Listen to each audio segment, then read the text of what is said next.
శ్రీ గురుభ్యో నమః. శ్రీ మహాగణాధిపతి నమః. శ్రీ సరస్వతి నమః. భక్తరా, వ్యాస మహర్షి రచించిన మహాభారత ఇతిహాసం యథాతథంగా చెప్పుకున్నాం.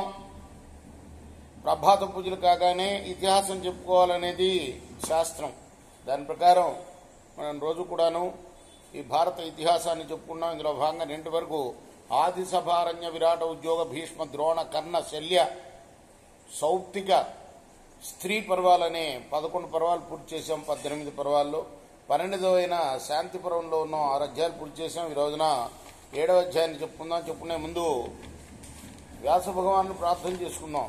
వ్యాసాయ విష్ణు రూపాయ వ్యాస రూపాయ విష్ణవే నమో వై బ్రహ్మనిదయే వాసిష్ఠాయ నమో నమః. నారాయణన్ నమస్కృత్య నరం చైవ నరోత్తమం దేవీం సరస్వతిం వ్యాసం తతో జయముదీరయే. సమర్థ గురు సాయినాథ్ మహారాజ్ की जय. వైశంపాయన ఉవాచ యుధిష్ఠిరస్తు ధర్మాత్మా శోకవ్యాకుల చేతనః సుశోచ దుఃఖ సంతప్తః స్మృత్వా కర్ణం మహారథం. వైశంపాయనుడు చెప్తున్నాడు జనమేజయ మహారాజుకి, మహారాజా, ధర్మాత్ముడైన ధర్మజుడు శోకంతో వ్యాకులుడై మహారథుడైన కర్ణుణ్ణి తలుచుకుంటూ ఇంకా ఇంకా దుఃఖంతో విలపించడం మొదలుపెట్టాడు. అవిష్టో దుఃఖ శోకాభ్యాం నిస్వస్సంస్య పునః పునః దృష్ట్వార్జునమువాచేదం వచనం శోకకర్షితః. దుఃఖంతో శోకంతో నిండిపోయి పదే పదే నిట్టూరుస్తూ అర్జునుణ్ణి చూసి అన్నాడు ధర్మరాజు అర్జునుడితోటి, యద్భైక్షమాచరిష్యామి వృష్ణ్యంధకపురే వయం జ్ఞాతిర్ నిష్పురుషాన్ కృత్వా నేమాం ప్రాప్స్యామ దుర్గతిం. వృష్ణి అంధక వంశాలపురమైన ద్వారకలో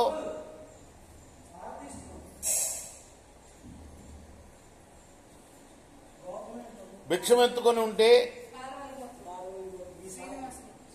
బాగుండేది. ఇలా జ్ఞాతుల్ని చంపి దుర్గతిని పొందే కన్నా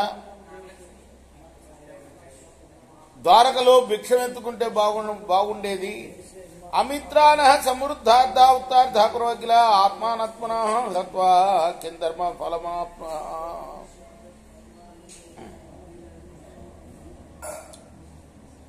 మనల్ని మనమే చంపుకున్నట్లు ఇప్పుడు మన బంధువులు, మన గురువులు అందరినీ చంపుకున్నాం.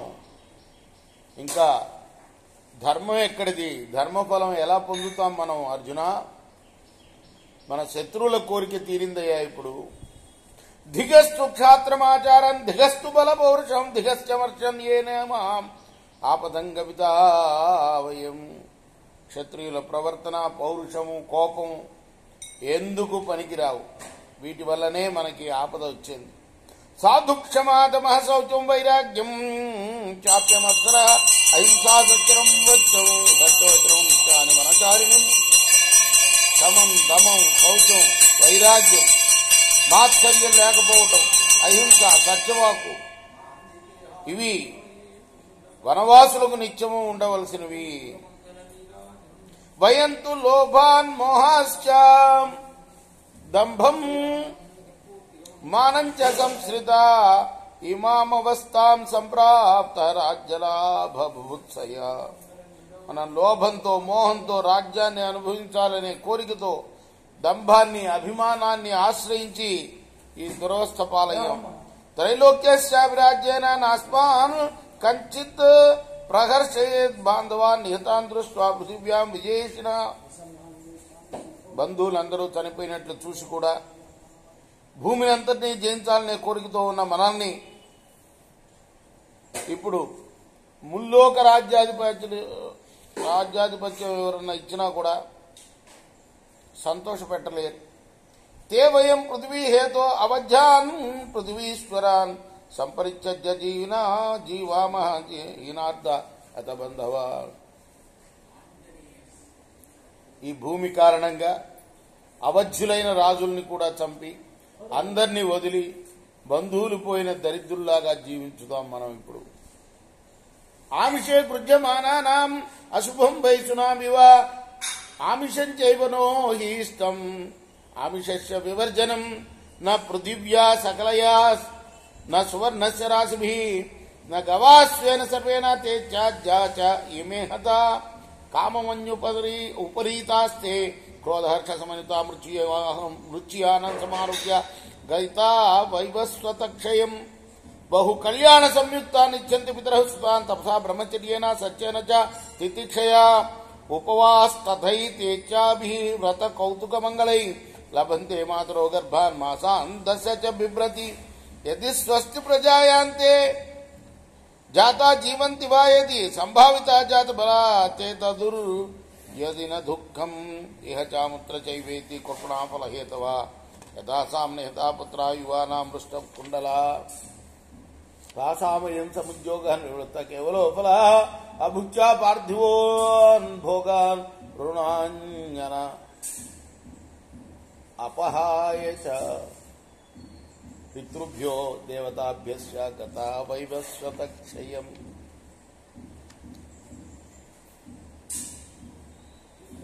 మాంసం కోసం కొట్లాడే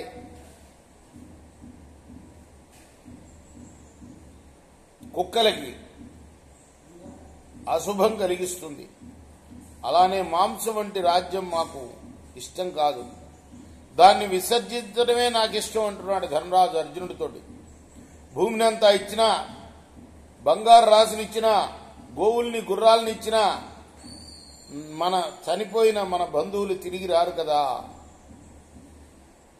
వారంతా కామంతో కోపంతో నిండి క్రోధంతో రోషంతో కూడి మృత్యు అనే వాహనం ఎక్కి అమపురికి వెళ్లిపోయారు.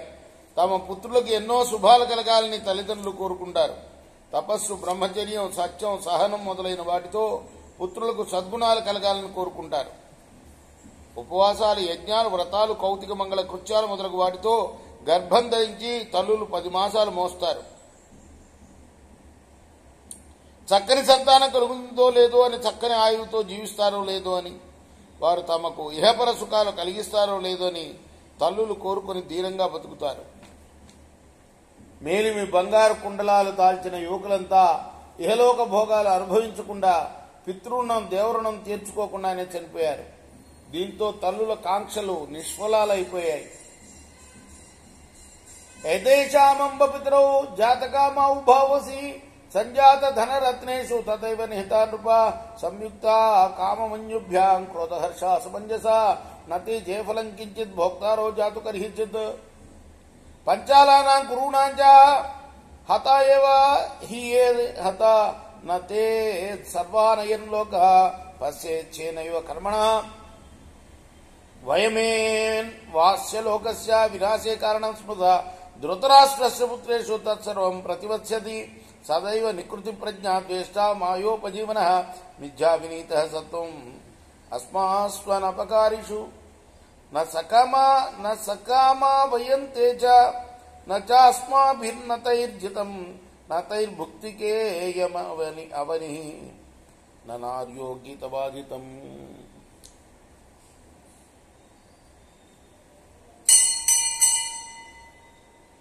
సంపదల విషయమై తల్లిదండ్రులకు కోరిక పుట్టగానే, అమ్మా ఈ రాజకుమారులంతా చనిపోయారే, కోరికలు, దైన్యం, క్రోధం, హర్షం వీటితో అనుచితంగా ప్రవర్తించేవారు విజయఫలాన్ని అన్నడూ ఏమాత్రం పొందలేరు. పాంచాలురు, కౌరవుల్లో పోయిన వారు పోనేపోయారు. లేకపోతే ఈ లోకం వారందరినీ వారి చేష్టలతో చూసి ఉండేది కదా. ఈ వినాశనానికి మనమే కారణమని లోకానికి అనిపించవచ్చు, కానీ అదంతా ధృతరాష్ట్ర పుత్రుడికే చెందుతుంది. ఆ ధృతరాష్ట్రుడు వంచనలో తెలివైనవాడు, మాయలమారి బతుకువానిది, మనల్ని ద్వేషించేవాడు, ఏ అపకారము చేయని మన పట్ల సదా దొంగ వినయం ప్రదర్శించేవాడు. మనకు గాని వారికి గాని కోరికలు తీరనే లేదు, ఎవరూ జయించడం లేదు, వారు భూమిని అనుభవించడం లేదు, స్త్రీ భోగాలు గాని గీతాదుల ఆస్వాదనం గాని లభించడం లేదు. నామార్చ స్మృతాం వాక్యం నచ శృతవతాం శృతం న రత్నాని పరాధ్యాని న భూర్ణ ద్రవిణామగమ అస్మద్వేషేణ సంతప్త సుకన్న స్నేహమందితి బుద్ధిమస్మాసు తాన్ దృష్ట్వా వివర్ణో హరిణకృశ ధృతరాష్ట్రస్య నృపతిః సౌబరేణ నివేద్య తం పితా పుత్రగృధ్యత్వా అనుమేనేన ఏ స్థితః అనపేక్షేవ త్రం గాంగేయం విద్వం తథా అసంశయం క్షేం రాజా యదైవాహం తథాగతః అనియమ్యా శుచిం లుబ్ధం పుత్రం వశానుగం యశస పతితో దీప్తాత్ ఘాతయిత్వా సహోదరాన్ ఇమౌ హి వృద్ధౌ శోకాగ్నౌ ప్రక్షిప్య సుయోధన అస్మత్ ప్రద్వేష సంయుక్త పాపబుద్ధి సదైవ కో హి బంధు కులీన సన్ తథా బ్రూయా సుహృజ్జనే యదా సావవదవ్యాఖ్యం యుద్ధు కృష్ణ సన్నిధౌ. మంత్రుల మాట కానీ స్నేహితుల మాట కానీ జ్ఞానుల మాట కానీ వినలేదు. విలువైన రత్నాలు కానీ భూమి కానీ ధన సంపదలు కానీ అనుభవించలేదు. మన మీది ద్వేషంతో ఎక్కువ కూలిపోయేవాడు. ఏమాత్రం సుఖాన్ని పొందలేకపోయాడు. సమృద్ధమైన మన సంపదను చూసి ఓర్వలేక కృషించి పాలిపోయేవాడు. ధృతరాష్ట్ర మహారాజు కూడా శకుని మాట విని పుత్రవ్యామోహంతో అవినీతి తలయొగ్గి ఆ దుర్యోధనుడిని అనుమతించాడు. తండ్రి అయిన భీష్ముని గాని విదురుని గాని లెక్క చేయలేదు. అందుకే రాజు వినాశం పాలయ్యాడు. కల్మషుడు లోభి అయి ఇష్టం వచ్చినట్లు ప్రవర్తించే కొడుకును అదుపులో పెట్టకుండా చక్కని కీర్తి నుండి పతితుడయ్యాడు. పాపాత్ముడైన దుర్యోధనుడు మామీది ద్వేషంతో ఈ వృద్ధులను దుఃఖాగ్నిలో త్రోసి వెళ్ళిపోయాడు. సత్కులంలో పుట్టిన చుట్టం ఎవరైనా కృష్ణుని ఎదుట దుర్యోధనుడు మాట్లాడినట్టు మాట్లాడతాడా? ఆత్మనో హి వయం దోషాత్ వినస్తాశాస్త్రీ సమాప్రదహంతో దిశ సర్వ భాస్వరా యువతేజస సోస్మాకం వైరపురుష దుర్మతే ప్రగ్రహం కదా దుర్యోధన కృతే తత్ కులన్నో వినిపాతితం అవధ్యానమధం కృత్వా లోకే ప్రాప్తాస్మవాచ్యతం కులస్యాస్యాంతకరణం దుర్మతిం పాపూరుషం రాజా రాష్ట్రేశ్వరం కృత్వా ధృతరాష్ట్రోజ్య శోచతి హతాసూరా కృతం పాపం విషయస్వ వినాశిత హత్వానో విగతో మన్యు శోకో మాం రుంధయత్యం ధనంజయ కృతం పాపం కళ్యాణేనోపహంజతే ఖ్యాపనేన అనుతాపేన దానేన తపసాపి నివృత్యాతీర్థగమనాత్ శృతి స్మృతి జనే జపేన వా త్యాగవాంశ పునః పాపం నాలంకర్తుమితి శృతి త్యాగవాన్ జన్మ మరణే నాప్నోతి శృతిర్యత.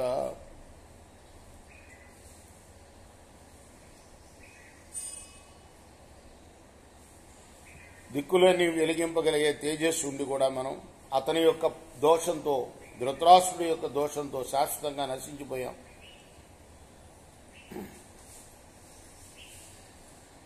వైరపురుషుడైన ఆ దుర్మార్గుడు వల్ల ఈ వంశం అంతా కూడా కూలిపోయింది. అవధ్యులైన రాజుల్ని చంపి మన నిందల పాలయ్యాం. దుష్టబుద్ధి పాపి కులనాశకుడు అయిన దుర్యోధుని రాజును చేసి ధృతరాష్ట్రుడి పేరు విలపిస్తున్నాడు. వీరులంతా చచ్చిపోయారు. పాపం జరిగిపోయింది. మన ప్రయోజనం మనమే పాడు చేసుకున్నాం. శత్రువులను చంపితే కోపం పోయింది కానీ ఈ దుఃఖం నన్ను మాత్రం కోసేస్తున్నది. అర్జున, చేసిన పాపం ఒక మంచి పని చేస్తే పోతుంది అంటారు, లేదా పైకి చెప్పుకుంటే పోతుంది అంటారు. అలాగే పరితాపం చెందితే లేదా దానం చేస్తే తపస్సు చేస్తే కూడా పోతుంది అంటారు. నివృత్తి మార్గం అనుసరించితే, తీర్థయాత్రలు చేస్తే, వేదాధ్యయనం చేస్తే, శాస్త్ర జపం చేస్తే కూడా పాపం తగ్గిపోతుంది. త్యాగం చేసిన వాడు మళ్ళీ పాపం చేయలేడని వేదం చెబుతుంది. అలాగే త్యాగి జనన మరణాలు పొందడని కూడా చెబుతుంది. ప్రాప్తవర్మాకృతమతి బ్రహ్మ సంపద్యత సధనం జయరిద్వంత మృజ్ఞాన సమన్విత వనమామంత్యవ సర్వాంగమిషామృత నైకృతమో ధర్మ శక్యం ప్రాప్తమితి శ్రుత పరిగ్రహవత తన్మే ప్రత్యక్ష మరిశూదనాం జన్మక్షయ నిమిత్తం చ ప్రాప్తుం శక్యమితి శ్రుతి మయా విసృష్టం పాపం హి పరిగ్రహమపి అభీప్సితః సపరిగ్రహముత్సృజ్య కృష్ణం రాజ్యం సుఖాని చ కమిష్యామి నిర్ముక్త విశోకో నిర్మోహ కర్జత్ ప్రసాది త్వమిమామూర్వీం క్షేమం నిహతకంటక సమాం న మమ అర్ధోస్తి రాజ్యేన భోగైర్వా కృనందన ఉపారమత్తతః పార్థ కనీయానభ్యభాషిత ఏతావదుక్త్వా వచనం కుర్రోజో యుధిష్ఠిరః. చక్కని మార్గాన్ని అనుసరించి బుద్ధిని దృఢపరుచుకున్నవాడు, ద్వంద్వాలకు అతీతుడైన వాడు, జ్ఞానయుక్తుడైన వాడు పరబ్రహ్మాన్ని పొందుతాడు. అర్జున, నేను కాబట్టి అడవికి వెళ్ళిపోతానయ్యా, నాకు ఈ రాజ్యం వద్దు. పరిగ్రహం గలవాడు కృత్రితమైన ధర్మం పొందలేడని భేదం చెప్తుంది. కృత్నతమమైన మరి పరిగ్రహం కోరి నేను పాపం చేశాను, అంటే రాజ్య సంపద కోరి చేశాను. ఈ పరిగ్రహం జన్మ మరణాలకు కారణం, పరిగ్రహం వల్ల జన్మ మరణాలు కలుగుతాయని వేదం చెబుతుంది. కాబట్టి నేను తపస్సు చేసుకుంటానయ్యా, ఈ రాజ్యం అక్కర్లేదు నాకు, నిష్కంటకమై క్షేమకరమైన ఈ భూమిని నువ్వు పరిపాలించుకో, నాకు ఈ రాజ్యం వల్ల కానీ భోగాలతో కానీ ప్రయోజనం లేదు. కురురాజైన ధర్మరాజు ఇలా చెప్పి విరమించాడు. అప్పుడు అర్జునుడు ఇలా చెప్తున్నాడు. రేపు మనం ఆ కథ 8వ అధ్యాయంలో చెప్పుకుందాం. కృష్ణార్పణమస్తు. స్వస్తి ప్రజాభ్య పరిపాలయంతాం న్యాయ మార్గేణ మహిమహీష. గోబ్రాహ్మణేభ్య శుభమస్తు నిత్యం. లోకా సమస్తా సుఖినో భవంతు. కృష్ణార్పణమస్తు. సాయి కృష్ణార్పణమస్తు.